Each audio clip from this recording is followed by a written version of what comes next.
There is a spiritual battle raging around us. Every day of our lives, Satan is constantly attacking us, telling us lies, and trying to distract us from the plans God has for us. He doesn't want us to be who God made us to be, to step into our calling or stand up for what's right. He knows that if he can keep us down, thinking that we're incapable, inadequate, unattractive, unworthy, and unwanted, then he wins. But we are not helpless or hopeless. God has given us the authority to say we won't take it. Not for ourselves, not for our spouse, children, families, or friends.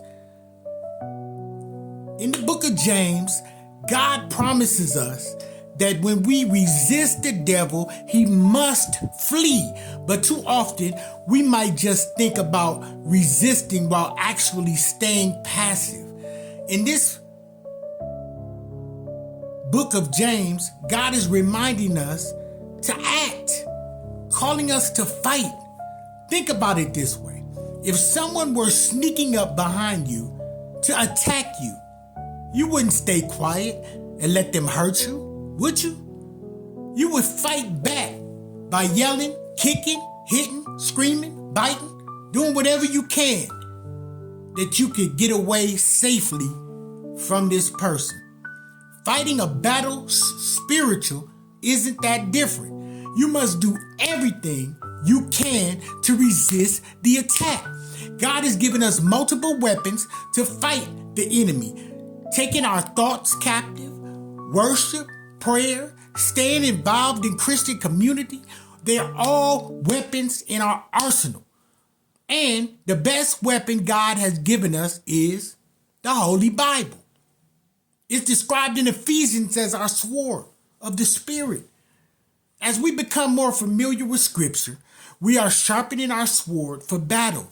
We can deflect the lies of the enemy by speaking God's truth and promises over ourselves, over our situations, over our families. The enemy knows that if he can keep us fearful, hopeless, and isolated, then he can steal us from the opportunity that we have to win more people to Christ. Satan is desperate to convince us that we're not enough and we can't make a difference because his future is already written and he has lost. So take a moment to acknowledge that you're in a spiritual battle